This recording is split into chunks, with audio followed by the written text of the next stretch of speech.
back to ethereal and elusive. I am.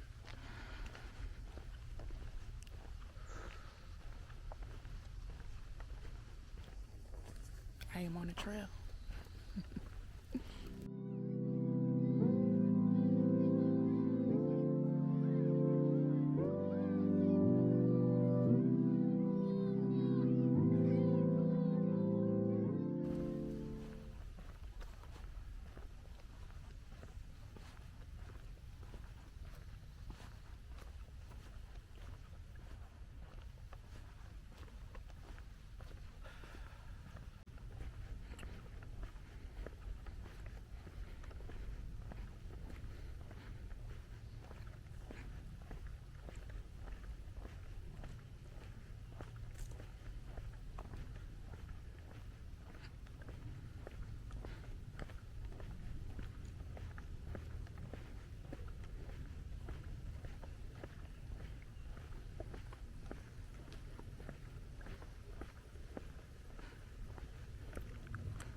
There's a vulture right there. And there's a deer over there.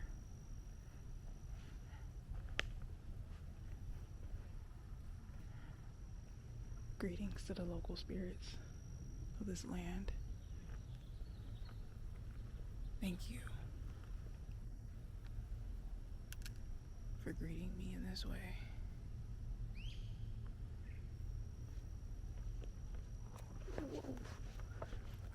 I kind of want to go out there. I don't know if you guys can see that vulture. It's beautiful.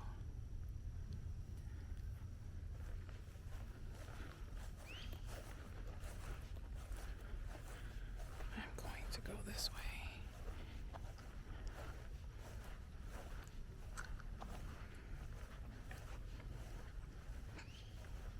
You see the deer over there?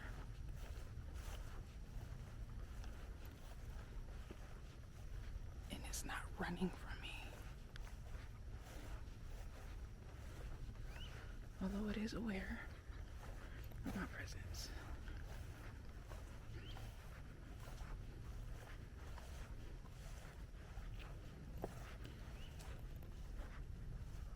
I don't want to scare it off. Maybe I shouldn't go closer. Greetings.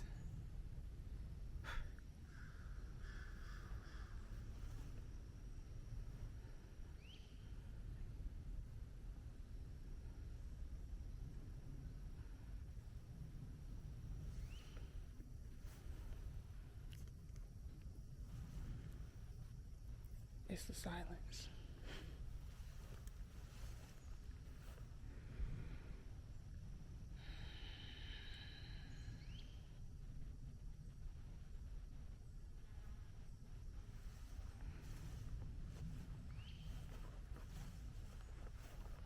It's the silence, it's the stillness.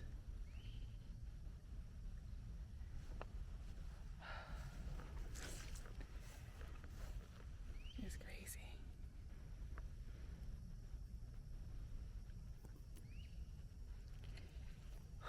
And look.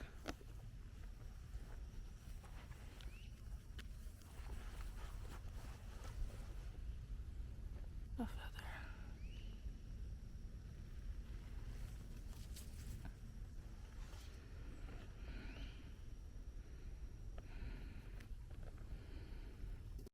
I don't know if y'all can see it, but there are 2 deers over there in this field. The screen is so small. Or doe. I don't know the difference. Wow. I don't want to disturb them, so I'm gonna keep walking. But wow. Wow.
There's so much sunlight. Oh my gosh.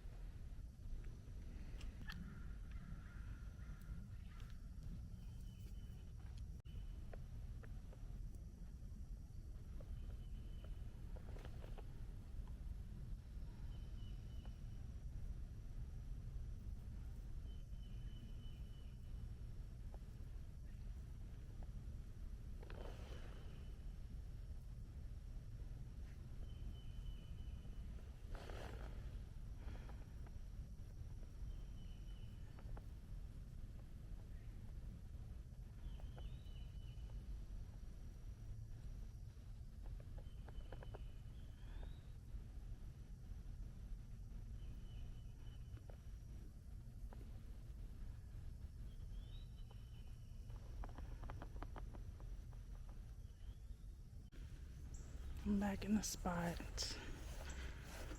where all the magic happened.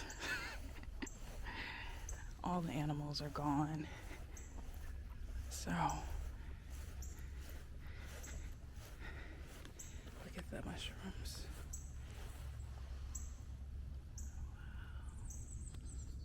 Wow. And that dragonfly that wanted to be on camera. Hi, cutie.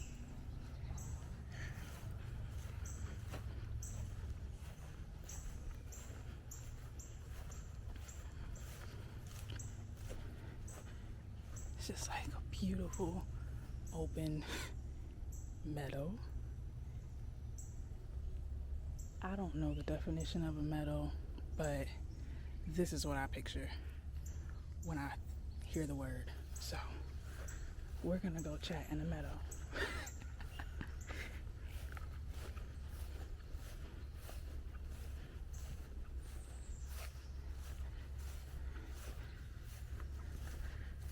All right, so I might be looking all over the place because I just found another feather. Oh my gosh, that makes 3. Hold on, let me show you guys. There it is. Yeah.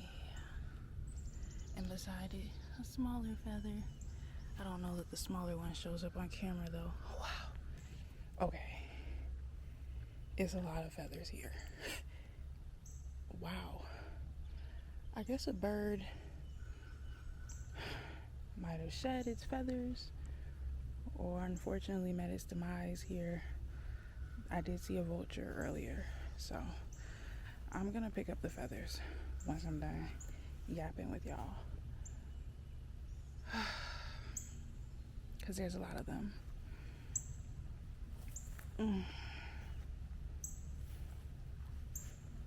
Wow. I mean, it's just so freaking gorgeous here. It's crazy. It's crazy.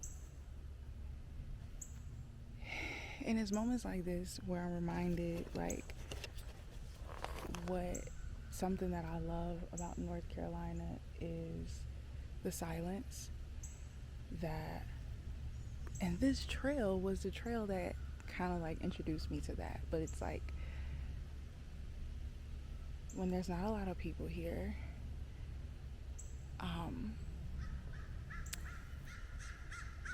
I hear you, buddy. I hear you.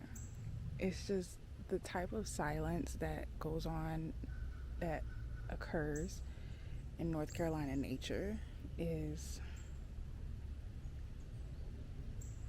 magical. That's the only way that I can describe it. I feel like it's in these moments where I really, really feel that connection and that experience with spirit. There's a blackbird perching on that tree over there. I know that if I turned the camera around, it wouldn't pick them up. So, but it's like, wow. Like, I had a topic I want to talk about, and you know what the topic was? Silence. I just wanted to talk about silence. You know, this is the week after the market week, the market that never happened. And in that video, I referenced like getting a Reiki attunement and just sitting with the integrations of that. Something that came up during that session, she sent me the notes afterwards, and she was like, I have an underactive throat chakra. And I've been sitting with that. It's meant a lot of things. It's meant like, it's been an invitation to enforce boundaries with people that I know that I need to force boundaries with. But it's also been like just sitting with what that really means, right? Because I'm in a space where I feel called to like moments of silence, similar to how people make a vow of silence, or like they vow to be silent for X amount of time. And I've been feeling more pulled into silence, and I've also been feeling more pulled into like observing and just witnessing and not really having a lot to say, but simply just witnessing life as it unfolds. And so I was like, I wonder what that means for during the Reiki session for her to say my throat chakra is underactive, because, you know, I feel called kind of for it to be underactive. But the message that came through this morning as I was sitting with it was like, throat chakra is about more than just like speaking verbal words out of your mouth. It's about expression of truth, relaying the truth, storytelling, expression. And I've been feeling called to create more, and I'm seeing that like in order to bring my throat chakra into balance, it's not a matter of speaking more, it's a matter of just creating the things that I've been called to create in this space. And that my hesitancy, any resistance that come up, I need to sit with that, I need to process that, I need to find a way to move through it, because I'm in a space where I've gotten so much wisdom, and now it's time to share it with others. It's like I've gone through these seasons of life, these really deep seasons, these deep lessons. I've gone through integration and integrating them into my everyday life, and now it's time to share some of the things that I've gotten with the world and with whoever resonates with it. And that looks like a number of different projects that I've been called to create, but it's like I'm doing everything but that. My plate is so full and I'm doing everything but that. And also, like, it also kind of goes into like being mindful of what I consume and what I put my energy into. Is like these energy leakages is the reason why I don't have the energy to sit down and create the things I need to create. So anyways, having that download this morning led to me making like a phenomenal reel on my Instagram about resting and not feeling guilt to rest. And I just poured my heart out into the reel. I poured my heart out into the caption, and I feel really good about it. And it's like, but it was during a morning of silence. Like, even with my partner, it's just like, you know, I don't want you to feel like I'm mad at you. I just feel called and pulled into silence this morning. Like, I just don't want to talk that much. And I'm just feeling really nonverbal right now, which is a neurodivergent thing, right? But also just like what I'm called to in this space. So then I like spontaneously decided to come on this trail. I just felt called to it, and the way that it just pulled me into silence and all of the divine animal spirits that I've experienced and encountered on this trail, the way that I feel so at peace with everything, even with like the bees buzzing around me. I like feel tempted to like jerk and move my head, right? But like in this space, like I just feel so settled into this silence that like now it's like I hear them buzzing. It is uncomfortable. I don't want them around me. But I'm also just at peace. I'm just allowing them to be. They're gonna buzz and then they're gonna go on their way if I don't really engage with them. I have found anyways. So yeah, it's just been a wonderful time. I don't feel the need to talk excessively. So maybe this is the end of the video. Maybe I'll get a little bit more footage. But if this is the end of the video, well, I'm gonna get some footage of the lake, but we're gonna cut back to this and say thank you for tuning in. Thank you for joining my silent, divine, deeply spiritual walk. I hope that it's spoken to you at least a fraction of how much it's spoken to me. I hope that this is your invitation to connect with your silence, to connect with your guides, to connect with nature, to take a spontaneous trip to a trail in the middle of the week when nobody's really here. And to just allow yourself to be ethereal and elusive and not be defined by the world or anybody around you. I love y'all. I wish y'all well. I wish y'all abundance. I wish y'all rest. And I wish y'all divine silence. Be blessed.